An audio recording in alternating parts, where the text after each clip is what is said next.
ओम नमो भगवते वासुदेवाय। ओम नमो भगवते वासुदेवाय। ओम नमो भगवते वासुदेवाय। ओम अज्ञानतिमिरान्धस्य ज्ञानाञ्जनशलाकया चक्षुरुन्मिलितं येन तस्मै श्रीगुरवे नमो। नमो विष्णुपदाय कृष्णप्रेष्ठाय भूतले श्रीमते भक्तिवेदान्त स्वामिनिति नामिने। नमस्ते सारस्वती देवे गौरवाणी प्रचारिणे निर्विशेषा शून्यवादी पाश्चात्य देशतारिणे। जय श्री कृष्ण चैतन्य प्रभु नित्यानंद श्री अद्वैत गदाधर शिवासादि गौरभक्तवृंद। हरे कृष्ण कृष्ण कृष्ण हरे हरे, हरे राम राम राम हरे हरे।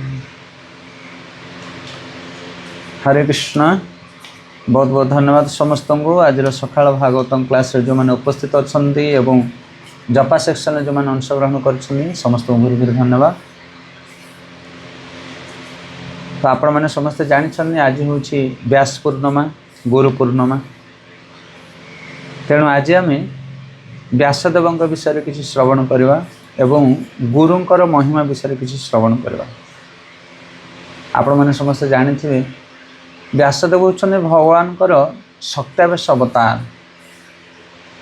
व्यासाय विष्णु रूपाय व्यास। आज पवित्र दिवस रे व्यासदेव आविर्भाव होते आउ भगवान एक अपूर्व अवतार होउछन्ने व्यासदेव। आ व्यासदेवंकर प्रकटर कारण होता कि समस्त वेद शास्त्र पुराण को से समग्र मानव समाज रे ताहा प्रचार प्रसार करवा।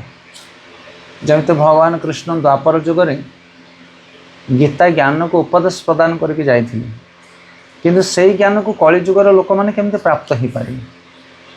पूर्वे भगवान कृष्ण ब्रह्मा जी को कही भागवत ज्ञान एवं ब्रह्मा जी नारद को कही भाव में गुरु परंपरा ज्ञान आसूला, किंतु व्यासदेव कौन कले ना से ज्ञान को समग्र मानव समाज को सहज और सरल भाव में प्रदान करने से शास्त्र को रचना कले।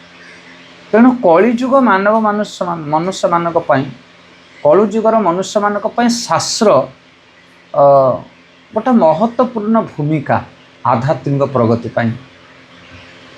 कारण समस्त वर्तमान समय गुरु पाखे जाकि ज्ञानार्जन करने संभवपर नुहे। आउ कलिजुगर मुख्यतः स्मृति शक्ति बहुत कम।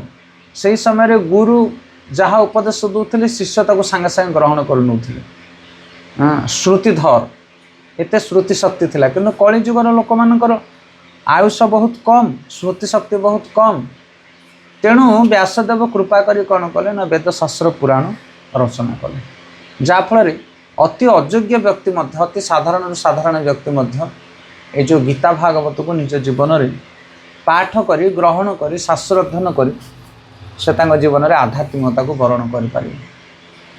तेणु व्यासदेवंकर जो कृपा व्यासदेवंकर जो कृति जगत पर अवदान ताहा समस्त बहुत ग्रहणीय और समस्त हृदय सहित कृतज्ञता प्रकाश करने दरकार व्यासदेव प्रति। आज पुराण शास्त्र वेद उपनिषद आम समस्त पाखे अवेलेबल रही। आम जिते चाहिए शास्त्र को अध्ययन करके ता भीतर दि जाइथिबा गहन शिक्षा को आम मैंने प्राप्त हो पार्चे। तेणु आज एक पवित्र तिथि व्यासदेव आविर्भाव तिथि। और व्यासदेव होचंदी गुरु तत्व। गुरु जितेबाला ज्ञान प्रदान करते उपदेश प्रदान करते सेतेबाला व्यासदेवंकर प्रतिनिधित्व को से ग्रहण करते। तेणु समस्त गुरु मान को व्यास उपाधि मध्य दि जाए। से गुरुंकर जन्मदिन को मध्य व्यास पूजा भाव में आम ग्रहण करिथाउ। कारण व्यासदेवंकर जो कार्य व्यासदेवंकर जो कृपा सेटा आम गुरु माध्यम प्राप्त हो। तो ये भाव में आज ये जो व्यास पूर्णिमा गुरु पूर्णिमा आम गुरुंकर गुणगान करने दरकार एवं व्यासदेवों प्रति कृतज्ञता प्रकाश करने दरकार। तो गुरुंक प्रति आमर जो कर्तव्य रही आमर जो भूमिका रही ताकू गंभीर भाव में ग्रहण करने दरकार। जड़े शिष्य आध्यात्मिक जगत रे गुरु एक महत्वपूर्ण भूमिका महत्वपूर्ण नुहे सर्वश्रेष्ठ भूमिका हूँ गुरुंकर। जमिति भगवान ठारू मध्य श्रेष्ठ बोली कि गुरु को जना जाए भक्ति मार्ग रे। कारण गुरु भगवान को आमको प्राप्त कराती। गुरु गोविंद दोनों खड़े काको लागे पाए, बलिहारी गुरु गोविंद दिए बताए। तेणु गुरुंकर भूमिका बहुत उन्नत और श्रेष्ठ मध्य। तेणु प्रत्येक शिष्य तांकर गुरुंक प्रति एक भिन्न धरणर भावना पोषण करने दरकार। समर्पण भावना, दैन भावना, ताहले जाए से आध्यात्मिक प्रगति करें। अनेक गुड़े सिद्धांत रही शास्त्र गुरु शिष्य जो भूमिका। जितेबाला अर्जुन भगवान कृष्ण को गुरु रूप में ग्रहण कले सेतेबेले से ज्ञान प्रदान कले। जे पर्यंत से सांगसाथी भली व्यवहार करते से पर्यंत से नीरव रही सांगसाथी भली सहित व्यवहार करते।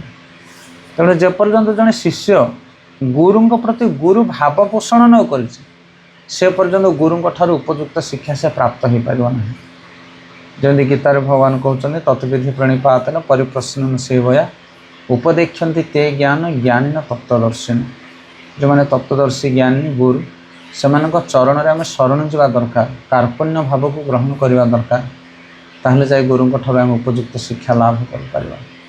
एवं तत्परवर्ती समय आम गुरुंकर बाणी उपर अटल श्रद्धा और निष्ठा विश्वास रखा दरकार।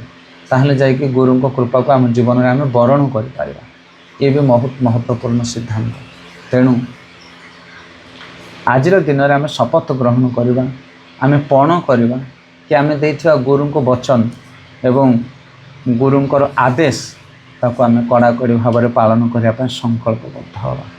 तो आज दिन में आम गोटे सुंदर भजन गाइबा गुरुंक शरणागति विषय एवं तापरे कथा को विराम करवा। व्यासदेवंकर जन्म विषय आपण मैंने समस्ते जानछन। व्यासदेव पराशर मुनिकर पुत्र थिले एवं पराशर मुनि गोटे कैवर्त कन्या मत्स्यगंधा सहित संग करी से पराशर को प्राप्त होते।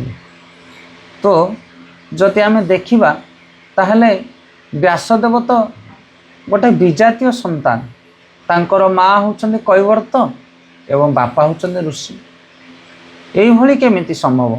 एभलिया गोटे स्थल केभली भाव में एत बड़ एत सुंदर सुपुत्र जन्म हो पारे। से यह परिलक्षित हुए कि कौन से गुरु कौन से वैष्णव को तांकर बापा माँ जाति गोत्र जन्म ये सब जिनस वैष्णव को केबे गणना करने कथा नहीं। आज समग्र जगत रे जे विश्व गुरु भाव में प्रतिष्ठित समग्र आध्यात्मिक क्षेत्र में जे होचंती प्रथम गुरु व्यासदेव। व्यासदेवंकर उच्चिष्ट होचे समग्र विश्व बोली कहा जाए। तांको मुख निःसृत ज्ञान द्वारा समस्त गुरुवर्ग समस्त शिष्य मंडली माने परिचालित। तेणु से भली जने महान व्यक्ति जहाँ को समग्र जगत पूज्य भाव में ग्रहण करते तांकर जाति आम केमिति देखिपार। तेणु आज समाज रे आम जो गुरु बा वैष्णव मान को देखुचे तांकर जाति तांकर पितामातांकर कथा को आम तांकर वैष्णवता भितर ग्रहण करने कथा नुह। ये हूँ बहुत महत्वपूर्ण शिक्षा। तो आज आम ये सुंदर वैष्णव भजन टी गाइबा जहाँ आम गुरु पूजा समय गान करूँ। समग्र वैष्णव सज्जन माने यही भजन को अति गंभीरता पूर्वक वर्ण करती एवं एथिरे गुरुदेवंकर गुणगान करा जायछि। तेणु आम आज व्यासदेवंकर पवित्र जन्मतिथि व्यास पूर्णिमा ए पवित्र भजन गाइबा एवं ता भितर दिया जायथिबा शिक्षा को ग्रहण करने चेष्टा करबा। श्री श्री गुरु वंदना। श्री गुरु चरण पद्म केवल भक्ति सद्म बंदमुहि सावधान होते। जाहार प्रसादे भाई एभव तरिया जाई कृष्ण प्राप्ति हय जहाँ होते। तो ये प्रथम पंक्ति वैष्णवाचार्य कहते श्री गुरु चरण पद्म गुरुदेवंकर जो चरण ताहा होची केवल भक्ति सद्म। भक्ति जदि पाइबार अच्छे जगत भितर कृष्ण भक्ति ताहले गुरुंक चरण रे ही भक्ति थाए। जे पर्यंत जने गुरुंकर चरण को ग्रहण न करिछि से पर्यंत बाकी सबकिछि से करिगले मध्य कृष्ण भक्ति ताको प्राप्त हो पारिब ना। तेणु आमर साधना, आमर आराधना, आमर तपस्या, आमर जहाँ किछि आध्यात्मिक साधना को आमे गुरुंक चरण शिक्षा अनुसार गुरुंक चरण समर्पित हो आम से सब साधन भजन करने दरकार। जदि गुरु नाहंती ताहले आम जीवन साधना आम सत मार्ग नौचे कि भूल मार्ग नौचे आम निजे भी जापर ना। तेणु गुरुंकर चरण पद्म बा गुरु चरण रे आश्रय ही भक्ति प्रदानर मूल उत्स। तेणु बंदमुहि सावधान मते। तेणु गुरुंक चरण को वंदना करवा बा पूजा करवा बा तांकर सेवा करवा बहुत सावधानता भाव करवा दरकार। सावधानता कौन पाई ना, जदि थोड़े गुरु को जड़े अवहेला करे ताहले ता जीवन रे भक्ति रास्ता ही बंद हो जाए। से सावधान। किछि दिन तले आम जाइथिलु डेंगा उस्ता, सेठी मध्य ए विषय आलोचना चली कि चैतन्य महाप्रभु होचंदी पतित पावन, से पापी मान को उद्धार करते किंतु से कपट पावन नुहंती। जो माने कपटी, जो माने पाषांडी, से को महाप्रभु उद्धार करते नहीं। जमिति उदाहरण रे आम कही से दिन विग्रह को जो माने शिला ज्ञान करती, गुरु को जो माने मनुष्य ज्ञान करती, वैष्णव को जो माने जाति भेद करती, से होचंदी पाषांडी। पतितर उद्धार अच्छी किंतु पाषांडर निस्तार नहीं। तो गुरु को केबे हेले मनुष्य ज्ञान करबनी किंबा विग्रह को केबे हेले साधारण काठ पत्थर भागबनी किंबा कौन से वैष्णव को केबे हेले कौन से जाति द्वारा गणना करबनी। जदि एभली तुमे कर ताहले तुमे पाषांडी हो जाओ, पापी मानकर उद्धार हो जाए किंतु एभली पाषांडी मानकर उद्धार हुए ना। आपण कहियो एमती कौन पाई ना, कारण पापी मानकर उद्धारर मार्ग होचंदी वैष्णव, गुरु आ विग्रह। पापी माने एई मार्ग देके उद्धार होंगे किंतु जड़े जदि ए तीनिटा मार्ग को ही अवरोध करे ताहले सी पापी ठारू आउरी घृण्य पाषांड पलटि जाए, जाफल तार उद्धारर मार्ग ही किछि न थाए। सेते सावधान। कौन सी व्यक्ति जेते घृण्य कर्म कले मध्य जदि विग्रहंकर आराधना करे, गुरुंक शरण जाए, वैष्णव संग करे ताहले तार उद्धार पाई जाए। किंतु जड़े पाषांड जदि तीन जन जाक अवहेला करे ताहले सी आ को मार्ग रे उद्धार पाइब। ये बहुत गहन कथा। तेणु सावधान हो गुरुंक चरण रे सेवा करवा दरकार, कारण गुरुंक छड़ा अन्य कौन मार्ग ना। जे गुरु चरण रे अपराध कला सी आ जगत रे कौन जगह स्थान पाई परिबो नाही, तार उद्धार हो पारिबो नाही। तेणु जहार प्रसादे भाई ए भव तरिया जाई कृष्ण प्राप्ति हय जहा होइते। तो से गुरुंकर कृपा जेतेबेले मनुष्य को हुए सेतेबेले ए भवसागर रु से उद्धार पाई जाए। कहा जाए गुरु कर्णधार। ए शरीरटा हूँ गोटे नौका, गोटे ना, आ गुरु होचने नाविक एवं आमे ए भवसागर को ए नौका द्वारा पार हवा। से ये शरीर रे मनुष्य शरीर आमको मिली, भगवान देइछने मनुष्य शरीर गोटे सुंदर अवसर, भगवान कृपा करछने आमको, किंतु बर्तमान गुरुंकर कृपा दरकार। गुरुंकर कृपा न पाइले आमे भवसागर को उद्धार हो पारिबा नाही। ए मनुष्य शरीर को केमिति परिचालना करिया को पड़िबो, ए शरीर द्वारा की कार्य करिया को पड़िबो, गुरु ताको परिचालना करिवे। तेणु गुरुंकर निर्देश रे आमे ए शरीर को परिचालना करिवा दरकार। ताहले आमे कोन करिवा ना, भवसागर को उद्धार पाई परिबा एवं कृष्ण को प्राप्त हो पारिबा। कृष्ण प्राप्ति हय जहा होइते। आ ये भवसागर को जो माने अतिक्रम करंती से माने कृष्ण को प्राप्त हन। गुरुमुख पद्म वाक्य चित्तते करिया ऐक आरणा करिह मुनि आस। तेणु कहउचंदी जेहेतु गुरुंकर कृपा, गुरु होचंदे पथधारक, गुरु होचंदे नावरिया। तेणु गुरु जो निर्देश दियंती तांको निर्देश को ग्रहण करवा दरकार हृदयर सहित। एमिति नुह जे गुरु कहिछन्ते आमे करिदवा किंतु मो मन रे सेटा करिया पाई नुह नाही ना, सेमिति नुह। मन दे चित्त दे आमे बुझिबा को पड़िबो जे गुरु जो निर्देश दउछन्ते ताहा सर्वश्रेष्ठ निर्देश। बेले बेले आम मन रे मध्य विभिन्न प्रकार भावना आसे। गुरु महाराज मत कौन पाई बुक डिस्ट्रीब्यूशन करने कहले, मोर तो प्रिचिंग करने बहुत इच्छा। गुरु महाराज मत कौन पाई कुकिंग करने कहले, मत तो प्रचार करने बहुत इच्छा। बेले बेले विभिन्न प्रकार इच्छा आमर निज इच्छा आसे, किंतु गुरु जानती आमर कौन कमी एवं से अनुसार गुरु आमको निर्देश दियंती तुम्हें या कर, तुम्हें सेया कर।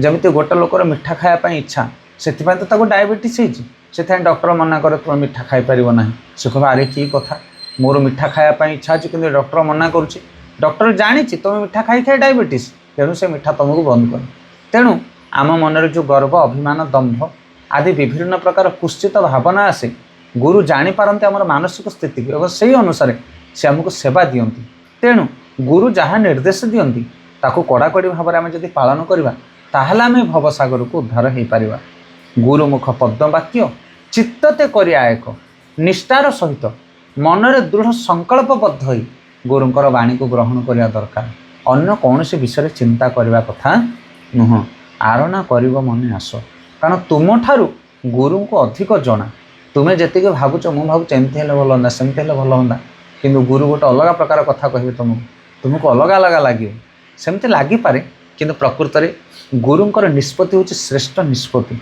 ताकू आम काय मन वाक्य वर्ण करने दरकार श्रीगुरु चरणे रति एही से उत्तम गति जे प्रसादे पूरे सर्वास तेणु गुरुंक चरण रे रति बा गुरुंक चरण रे प्रेम एटा होची उत्तम गति जदि मनुष्य ता जीवन में उत्तम गति प्राप्त होगापी चेष्टा करे तार प्रगति होगापी चेष्टा करे ताले से गुरुंक चरण रे प्रीति जागृत करिया पड़े आउ जहा द्वारा तार समस्त प्रकार आवश्यकता पूर्ण हो पार आध्यात्मिक शारीरिक भौतिक जेकोसी दिगरु आम जदि देखा गुरुंकर कृपा जहाँ को हुए ताकू सबकिछि प्राप्त हो पाए ये जो गुरुंक चरण रति अर्थ हूँ तेणु ये हूँ बहुत गहन कथा जितेबाला जड़े शिष्य गुरु ग्रहण करने चेष्टा करे सेतबेले ताकू के बाध्य करने कथा नुह किए भी नुह गुरु शिष्य को आम गुरु का विषय अवगत करवा आम जदि तांकर शिक्षा गुरु कि आम जदि तांकर पथ प्रदर्शक वरिष्ठ गुरु तांकर निकट लोक आम कि टेम्पल प्रेसिडेंट मंदिर अथॉरिटी आम अंडर अनेक भक्त माने भक्ति कर आम इच्छा गुरु दबा कथा नुह एटा नियम विरुद्ध कहीं ना तुम इच्छा तुम्हें जदि जड़े शिष्य को गुरु दब ताहले से गुरुंकर आचरण व्यवहार चरित्र तांकर मिशन तांकर शिक्षा हुए तो से शिष्य को पसंद न आसीपे कहीं कारण कृष्ण भक्त रे विभिन्न प्रकार रस रही जो गुरु जो रस प्रचार कर जो रसिक गुरु सी तांकर शिष्य मध्य से रस संबंध हवा दरकार ताहले जाकि तांको सहित तांकर ठीक जमी ताकू कहे स्वजातीय भक्त स्वजातीय निज जातिर भक्त होता दरकार जाति मतलब ये बाहर जाति नुह जो वैष्णव भक्ति मार्ग रे जो जाति जमीती किए कीर्तन करने पसंद करे किए बुक डिस्ट्रीब्यूशन पसंद करे किए प्रसाद बनवाई पसंद करे ये सब विभिन्न प्रकार जाति मु जदि कुकिंग करने इच्छा करुच्ची जो मैंने भक्त मैंने कुकिंग करती से मोर प्रिय हे कहीं कारण से नहीं मोर कार्य मुझे से सहित डिस्कसन करी कौन बनइले केमती भल लगे इत्यादि इत्यादि सहित मोर मेलजुल हम से भक्त मान सहित मुझे लंबा समय भक्ति करें कि मुझे गोटे रोषैया भक्त मो सहित जदि दुई जन कीर्तनिया भक्त रहीगला ताहले मु सेमानक सहित कंफर्ट फील करें लंबा समय पर्यटन सेमानक सहित मत रहा कष्ट हो जदि आम समस्ते जप करुचे भक्ति करुचे किंतु जो नित्य दिन जो आचरण प्रतिदिन जो व्यवहार सेटा तांको सहित मोर जमी मन तेणु गुरु जितेबाला जड़े शिष्य ग्रहण करे सेतेबेले से परंपरा आसुଥିବା शुद्ध गुरु मानक से अवलोकन करे देखे तांकर चरित्र को देखे तांकर सेवा करे एवं तापर से गुरुंकर स्वभाव तांकर आचरण तांको आकृष्ट करे शिष्य को एवं जाफल से गुरु को से ग्रहण करे शेष समय पर्यंत से गुरुंकर चरण में तार रति प्रीति के बजाय रखे आउ जदि गुरुंकर आचरण व्यवहार शिष्य को पसंद नहला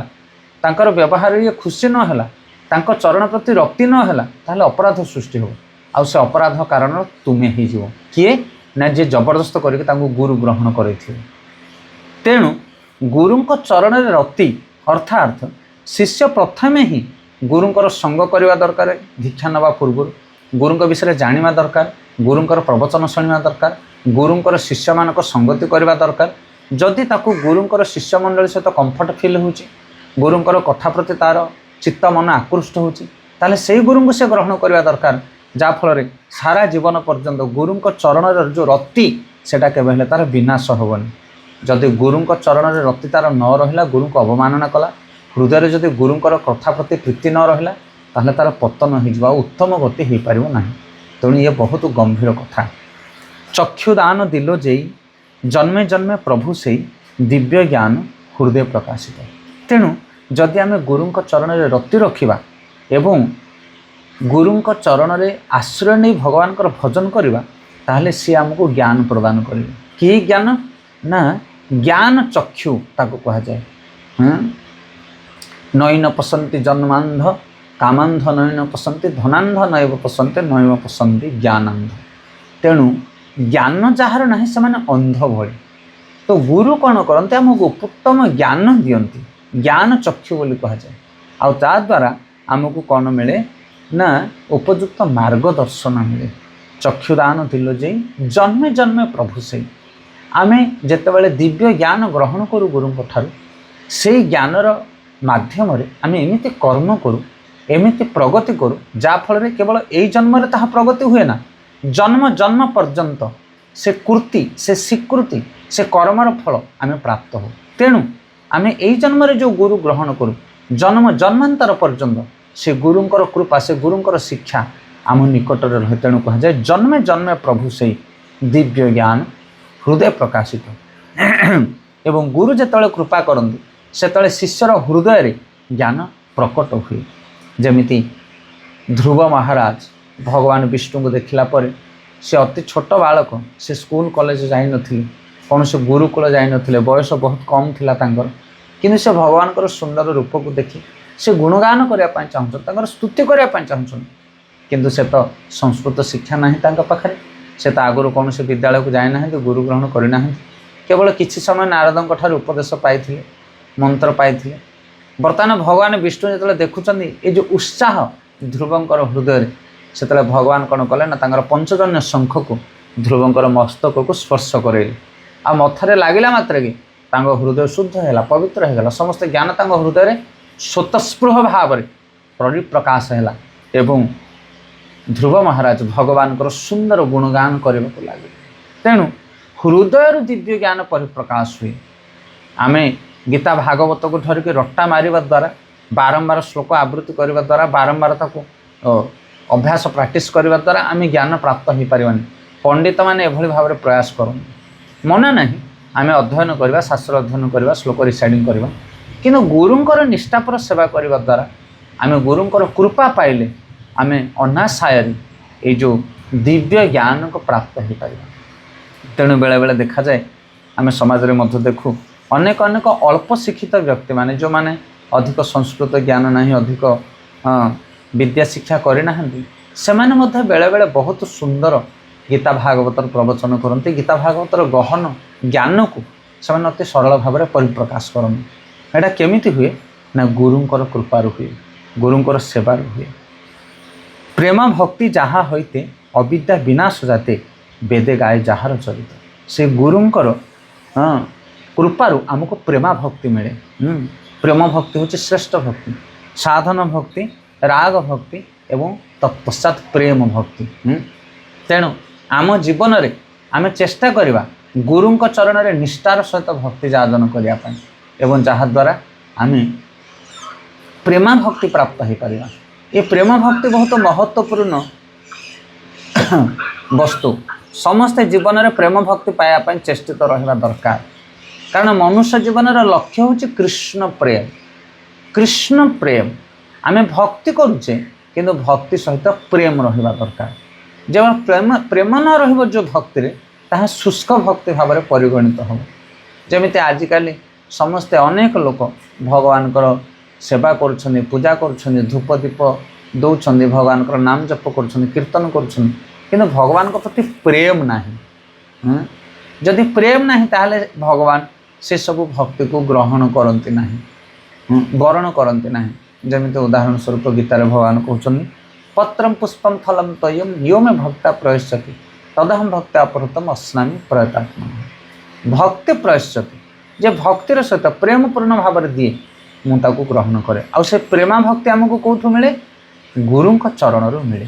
एबे आमे जो भक्ति करुचे ता कृत्रिम भक्ति आर्टिफिशियल डिवोशनल कृत्रिम भाव में आम करुचे किए जड़े करुचे ताकू देखी आम करुचे किंतु प्रकृत में आम स्वतस्पृह भाव में प्रेमपूर्ण भाव में आम करवा दरकार। जमीती आम घर को गुरु आसछन्ति बहुत दिन पर आम गोड़ आज तले लगुनि अरे गुरु आसछन्ति କ'ଣ କରିବି ମନ ଦେଇକି ଲାଗିଛି ଆମେ ତାକୁ ପ୍ରେମ ଭକ୍ତି କୁହାଯାଏ। ମୁଁ ଭଲ ପାଏ ଗୁରୁଙ୍କୁ, ତେଣୁ ଗୁରୁଙ୍କର ଆଗମନରେ ମୋ ମନ ଉତ୍ସାହିତ ଆନନ୍ଦିତ, ମୁଁ ଚେଷ୍ଟିତ ଗୁରୁଙ୍କୁ ସ୍ୱାଗତ କରିବା ପାଇଁ। ସେଭଳି ଭାବରେ ଭଗବାନଙ୍କ ପ୍ରତି ପ୍ରେମ ଜାତ ହେବା ଦରକାର। ପ୍ରତିଦିନ ସକାଳେ ସନ୍ଧ୍ୟାରେ ତାଙ୍କର ଆରାଧନା କରିବା, ଭଗବାନଙ୍କର ନାମ ଜପ ନିଷ୍ଠାର ସହିତ କରିବା, ଭଗବତ ବସ୍ତୁ ପ୍ରତି ଆମର ସ୍ୱତଃସ୍ପୃହରେ ଆକର୍ଷଣ ଜାଗ୍ରତ ହେବା, ଇଏ ହେଉଛି ପ୍ରେମା ଭକ୍ତିର ଲକ୍ଷଣ। ତେଣୁ ପ୍ରେମା ଭକ୍ତି କେତେବେଳେ ଜାତ ହେବ ନା, ଯେତେବେଳେ ଗୁରୁଙ୍କ ଚରଣରେ ଆମର ଆସକ୍ତି ରହିବ, ଗୁରୁଙ୍କର କୃପା ଯେତେବେଳେ ହେବ। ଆଉ କ'ଣ ମିଳିବ ନା ଅବିଦ୍ୟା ବିନାଶ ଜାତେ। ଯଦି ଗୁରୁଙ୍କର କୃପା ଆମେ ପାଇବା ତାହେଲେ ଆମ ଜୀବନରେ ଥିବା ଅବିଦ୍ୟା ନଷ୍ଟ ହେବ, ଆଉ ଆମକୁ ପ୍ରେମା ଭକ୍ତି ମିଳିବ। ବେଦେ ଗାଏ ଯାହାର ଚରିତ, ସମଗ୍ର ବେଦରେ ସମଗ୍ର ବେଦଶାସ୍ତ୍ର ପୁରାଣରେ ସେ ଗୁରୁଙ୍କର ଗୁଣଗାନ କରାଯାଇଅଛି। ଏହା ପ୍ରମାଣିତ ବେଦଶାସ୍ତ୍ର ପୁରାଣରେ ମଧ୍ୟ ଗୁରୁଙ୍କ ବିଷୟରେ ଆଲୋଚନା କରାଯାଇଛି। ଏବଂ ସ୍ୱୟଂ ଭଗବାନ ମଧ୍ୟ ଯେତେବେଳେ ଧରାଧାମରେ ଆସନ୍ତି ସେତେବେଳେ ସିଏ ମଧ୍ୟ ଗୁରୁ ଗ୍ରହଣ କରନ୍ତି ସମଗ୍ର ମାନବ ସମାଜକୁ ଶିକ୍ଷା ଦେବା ପାଇଁ କି ତୁମେ ଯେତେ ଜ୍ଞାନୀ, ଯେତେ ବିଜ୍ଞ, ଯେତେ ପାରଦର୍ଶିତା ଅର୍ଜନ କଲେ ମଧ୍ୟ ତୁମେ ଗୁରୁ ଗ୍ରହଣ କରିବା ଦରକାର। ଗୁରୁଙ୍କର ଭୂମିକା ହେଉଛି ନିଆରା, ସର୍ବଶ୍ରେଷ୍ଠ। ଶ୍ରୀ ଗୁରୁ କରୁଣା ସିନ୍ଧୁ, ଅଧମ ଜନର ବନ୍ଧୁ, ଲୋକନାଥ ଲୋକର ଜୀବନ। ତ ଶ୍ରୀ ଗୁରୁ ହେଉଛନ୍ତି କରୁଣାର ସିନ୍ଧୁ, ତାଙ୍କର କରୁଣାର କୌଣସି ସୀମା ନାହିଁ। ଗୁରୁଦେବ ଯେତେବେଳେ କୃପା କରନ୍ତି ସେ ହେଉଛନ୍ତି କରୁଣା ସିନ୍ଧୁ। କେମିତି? କାରଣ ଭଗବାନଙ୍କର କୃପାକୁ ସେ ଆଣିକି ପ୍ରଦାନ କରନ୍ତି। ଗୁରୁ ହେଉଛନ୍ତି ଭଗବାନଙ୍କର ଚଳନ୍ତି ବିଗ୍ରହ, ଗୁରୁ ହେଉଛନ୍ତି କୃପାର ମୂର୍ତ୍ତି। ସେଇଥିପାଇଁ ଗୁରୁ ଆଉ ଭଗବାନଙ୍କ ଭିତରେ କିଛି ପରାଭିନ୍ନ ଦେଖିବା କଥା ନୁହେଁ। ଯସ୍ୟ ପ୍ରସାଦ ଭଗବତ ପ୍ରସାଦ, ଯସ୍ୟ ପ୍ରସାଦ ନା ଗତି କୁଟତି। ଗୁରୁଙ୍କ କୃପା ବିନା ଅନ୍ୟ ଗତି ନାହିଁ। ଆଉ ଗୁରୁ ଯେଉଁ କୃପା କରନ୍ତି ତାହା ଭଗବତ କୃପା। ତେଣୁ ଭଗବାନ ଯେମିତି କରୁଣା ସିନ୍ଧୁ, ଗୁରୁ ମଧ୍ୟ ସେମିତି କରୁଣା ସିନ୍ଧୁ। ଆଉ ସେ ହେଉଛନ୍ତି ଅଧମ ଜନର ବନ୍ଧୁ। ଅଧମ ଅର୍ଥ ଯେ ନିଜକୁ ଅଯୋଗ୍ୟ ବୋଲି ମନେ କରେ, ଯେ ନିଜକୁ ଅଧମ ବୋଲି ଭାବେ, ତାଙ୍କର ସେଇଭଳି ବ୍ୟକ୍ତିର ଆଶ୍ରୟଦାତା ହେଉଛନ୍ତି ଗୁରୁ, ଅଧମ ଜନର ବନ୍ଧୁ। କିନ୍ତୁ ଆମେ ଯଦି ନିଜକୁ ଅଧମ ବୋଲି ନ ମନେ କରିବା, ଆମେ ଯଦି ନିଜକୁ ଶ୍ରେଷ୍ଠ ବୋଲି ବିଚାର କରିବା, ତାହେଲେ ଆମେ ଗୁରୁଙ୍କର ଆମେ ବନ୍ଧୁ ହେଇପାରିବା ନାହିଁ। ଇଏ ହେଉଛି ଗୁରୁଙ୍କ ସହିତ ବନ୍ଧୁତ୍ୱ ସ୍ଥାପନ କରିବାର ଇଏ ହେଉଛି କଣ୍ଡିସନ୍। କ'ଣ କଣ୍ଡିସନ୍ ଏଇଟା? ଏଇଟା ହେଉଛି ସର୍ତ୍ତ। କ'ଣ ସର୍ତ୍ତ? ନା ନିଜକୁ ତୁମେ ଅଧମ ଭାବିବା ଦରକାର। ଯଦି ଆମେ ନିଜକୁ ସଧମ ବୋଲି ଭାବିଲେ ଆମେ ଯୋଗ୍ୟ, ତାହେଲେ ଆମେ ଗୁରୁଙ୍କର ପ୍ରିୟ ହେଇପାରିବା ନାହିଁ। ଇଏ ହେଉଛି ବହୁତ ଗହନ କଥା। ତେଣୁ ନିଜକୁ ଯେତେବେଳେ ଆମେ ଯୋଗ୍ୟ ବୋଲି ମନେ କରିବା ସେତେବେଳେ ଆମେ ଆଉ ଗୁରୁଙ୍କର କୃପା ପାଇପାରିବା ନାହିଁ। ଆମେ ଅନେକ ଜାଗାରେ ବେଳେବେଳେ ଯାଉ କଥା କୀର୍ତ୍ତନ ପ୍ରବଚନ ପାଇଁ, ଏବଂ କିଛି କିଛି ଲୋକ ଆସନ୍ତି ଆମକୁ ମିଶିବା ପାଇଁ। ଦୁଇ ପ୍ରକାର ଲୋକ ଆସନ୍ତି। କିଛି ଲୋକ ଆସନ୍ତି, ସେମାନେ ଆମ ପାଖରେ ବସନ୍ତି ନୀରବ ଭାବରେ। ଆମେ ତାଙ୍କୁ ପଚାରୁ କ'ଣ ପାଇଁ ଆସିଛ, କିଛି କୁହ। ନାଇଁ ଆପଣ କିଛି କୁହନ୍ତୁ, ଆମେ ଶୁଣିବା ପାଇଁ ଚେଷ୍ଟା କରୁ। ସେମାନେ ଏକଦମ ନୀରବତା ରକ୍ଷା କରନ୍ତି। ଆରେ କ'ଣ ତ ପ୍ରଶ୍ନ ପଚାର। ଆମେ କ'ଣ ପ୍ରଶ୍ନ ପଚାରିବା ଆଜ୍ଞା, ଆମର କୌଣସି ଯୋଗ୍ୟତା ନାହିଁ। ଆପଣ ଦୟା କରିକି କୁହନ୍ତୁ ବର୍ତ୍ତମାନ ସମାଜରେ ଆମେ କେମିତି ଭକ୍ତି କରିବୁ। ଆପଣ ଯାହା ଭାବୁଛନ୍ତି ଆମକୁ ଚାରିପଦ କିଛି ଶିକ୍ଷା ଦିଅନ୍ତୁ। ତ ସିଏ ଗୋଟେ ପ୍ରକାର ଭକ୍ତ। ତାଙ୍କୁ ବେଳେବେଳେ ଆମେ କିଛି ଶିକ୍ଷା ଦେଉ, ଯାହା ଆମ ହୃଦୟରେ ଥାଏ କିଛି ମହତ୍ତ୍ୱପୂର୍ଣ୍ଣ ଶିକ୍ଷା ଆମେ ତାଙ୍କୁ ପ୍ରଦାନ କରୁ। ଆଉ କିଛି ଲୋକମାନେ ଆସନ୍ତି, ସେମାନେ ଆସିକି ଏମିତି ଆଲୋଚନା ଆରମ୍ଭ କରନ୍ତି କି ତୁମକୁ କହିବା ପାଇଁ ଚାନ୍ସ ଦିଅନ୍ତି ନାହିଁ। ଅଧଘଣ୍ଟେ 45 ମିନିଟ୍ ସେମାନେ ବସିବେ, ତା ଭିତରୁ 40 ମିନିଟ୍ ସେମାନେ କହିବେ, ଆଉ 5 ମିନିଟ୍ ତୁମକୁ କହିବାକୁ ସମୟ ଦେବେ। ସେମାନଙ୍କର ପ୍ରଶ୍ନ ନୁହଁ, ମୋତେ ଲାଗେ ସେମାନେ ଉତ୍ତର ହିଁ କହୁଛନ୍ତି ଆମକୁ। ଏମିତି ହେଲା, ସେମିତି ହେଲା, ସେମିତି ହେଲା, ଏମିତି ହେଲା, କ'ଣ କହୁଛନ୍ତି ଗୁରୁ ମହାରାଜ? ହଁ କି ନା? ଆମେ କହୁ ହଁ ଏହା ନିଶ୍ଚିତ। ତାପରେ ପୁଣି ଆଉଥରେ ତାଙ୍କର ଚାପ୍ଟର ଆରମ୍ଭ ହେଲା। ମୁଁ ଭାବୁଛି ଏୟା ମାନେ ସେୟା, ସେୟା ମାନେ ସେୟା, ସେୟା ମାନେ ସେୟା, ସେୟା ମାନେ ସେୟା, ନା କ'ଣ କହୁଛନ୍ତି ମହାରାଜ? ହଁ ଆମେ କହୁଛୁ ହଁ ନିଶ୍ଚିତ ସେୟା। ତାମାନେ ତୁମେ ଶୁଣିବା ପାଇଁ ଆସିଛ ନା ଶୁଣିବା ପାଇଁ ଆସିଛ? ଇଏ ମହତ୍ତ୍ୱପୂର୍ଣ୍ଣ କଥା। ତେଣୁ ଆମେ ନିଜକୁ ଅଧମ ମନେ କରିବା ଦରକାର। ଆମେ ଯେତେବେଳେ ବରିଷ୍ଠ ଗୁରୁ ବୈଷ୍ଣବମାନଙ୍କ ପାଖକୁ ଯାଉଛେ ସେତେବେଳେ ଆମେ ନୀରବତା ପ୍ରାର୍ଥନା କରିବା ଦରକାର। ଯଦି କିଛି ପ୍ରଶ୍ନ ଅଛି, ବହୁତ ସ୍ୱଳ୍ପ ସମୟ ଭିତରେ କିଛି ପ୍ରଶ୍ନ ପଚାରି ନୀରବତା ରକ୍ଷା କର। କାରଣ ଗୁରୁ ହେଉଛନ୍ତି ତ୍ରିକାଳଦର୍ଶୀ। ସେ ଜାଣିପାରନ୍ତି ତୁମର 2 ପଦ କଥାରୁ ସେ ଅନୁମାନ କରିପାରିବେ ତୁମେ କେଉଁ ଲେବୁଲରେ ଅଛ, ତୁମକୁ କ'ଣ ଦରକାର। ଅଧିକ ତାଙ୍କ ଆଗରେ ଭଡ଼ ଭଡ଼ ହେବା ଦରକାର ନାହିଁ। ତେଣୁ କୁହାଯାଏ ମୁଖକୁ ବନ୍ଦ ରହିଲେ କାନ ଖୋଲା ରହିବ, କାନକୁ ମୁଖ ଖୋଲିଦେଲେ କାନ ବନ୍ଦ ହୋଇଯିବ। ତେଣୁ ଗୁରୁଙ୍କ ପାଖରେ ଯେତେବେଳେ ରହିବା ଆମେ ସେତେବେଳେ ମୁଖକୁ ବନ୍ଦ କରି କାନକୁ ଖୋଲା ରଖିବା ଦରକାର। ଆଉ ଯିଏ ଗୁରୁଙ୍କ ଆଗରେ ମୁଖ ଖୋଲିଲା से आउ किछि शुणी पारिब नाही। तेणु निजको अधम जो माने भाबिबे से माने नीरवरे रहिबे एवं गुरुଙ୍କ ठाରୁ श्रवण करिया ପାଇଁ चेष्टा करिबे। ये बहुत सावधानतार कथा। चौतन्य लोकनाथ लोकर जीवन ए जगत रे मनुष्य मानकर नाथ मनुष्य मानकर पथप्रदर्शक आश्रयदाता होचन गुरु एवं जगतर जीवन सी से जो माने गुरु ग्रहण न करती से माने जी थाउ थाउ मृत जीवित मृत से माने विषया विषम विष सतत खाइनु गौर कीर्तन रसे मगन ना होइनु। आमे सकाळ पाइले विषया विष पीउचे सकाळ पाइले चिड़चिड़ा बिगुड़ुचे टेंशन एमती है सेमती है कौन पाई कारण सकाळु सकाळु विषया विष पीउचे ये या कहला सी या कहला सी या कहला। अरे कृष्ण भजन कर भक्ति मार्ग रे आस गुरुंकर निर्देश को पालन कर जे गुरुंक चरण रे रहिला से जीवन प्राप्त हो आ जे गुरुंक सानिध्य न रहिला से सकाळ राति संध्या सब विष पीब आ बंची थाउ थाउ मृत्युवरण कला भलिया लागे।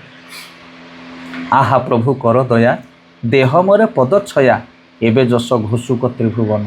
हे प्रभु मते दया कर मुझे अधम आपणकर चरण मते प्रदान करंतु दिय मोरे पद छाया देह मोरे पद छाया गुरुंकर पादर छाई मते दरकार तांकर आश्रय मते दरकार। हे गुरुदेव मते दया कर। ये दयार अर्थ कौन ना दया अर्थ जार कौन योग्यता नहीं सी दया जाचना कर। जदि आमर योग्यता अच्छी आम अधिकार सब्यस्त करूँ आम दयार पात्र नुह आम दया आशा करने कथा नुह। अरे आमर योग्यता अच्छी आम निजे आनिक ग्रहण कर आगे हाथ पता कौन दरकार कि गुरुंक पाख जो आम जा से आम निजर योग्यता को परिप्रकाश करने कथा नुह आम निजर अयोग्यता को परिप्रकाश करवा दया हो।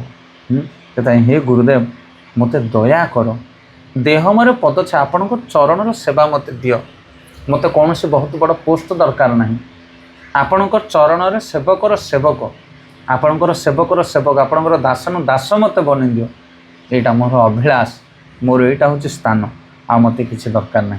एबे जस घोषु त्रिभुवन आपणकर जस त्रिभुवन रे विख्यात तेणु मो भली अधम अयोग्य को आपण कृपा कले आपणकर गुण आपणकर प्रशंसा ये जगत रे आहरी विदित हो कारण मो भली अधम को आपण कृपा कर। तेणु सर्वदा गुरुंक चरण रे निष्ठार सहित निजक समर्पित करी तांकर उपदेश को जीवन में वरण करिया दरकार एवं दृढ़ श्रद्धा विश्वास सर्वदा तांकर चरण रे रखिबा दरकार। ये बहुत महत्वपूर्ण मुद्दा से वैष्णव मार्ग रे आमे उपयुक्त भाव में गुरु ग्रहण करवा दरकार उपयुक्त भाव में आमर साधन मार्ग को आम वरण करवा दरकार अन्यथा ये सब पंक्ति रे आम त्रुटि कर बसवा एवं जाफल आमर भक्तिमय जीवन मध्य प्रगति हो पार ना कारण गुरुंकर कृपा बिना गुरुंकर आशीर्वाद बिना कहीं भक्ति प्रगति कर पार ना। तेणु आज ये अपूर्व व्यास पूर्णिमा गुरु पूर्णिमा तिथि आम समस्ते पण करवा आम समस्त संकल्पबद्ध हवा आम गुरुंक चरण रे निजर मति को स्थिर रखी भक्ति मार्ग आगू को बढ़ा। हरे कृष्ण कृष्ण कृष्ण हरे हरे हरे राम राम राम हरे हरे। पतित पावन गुरु महाराज की जय जगत गुरु व्यासदेव की जय गुरु पूर्णिमा महामहोत्सव की जय गौर प्रेमानंद हरे।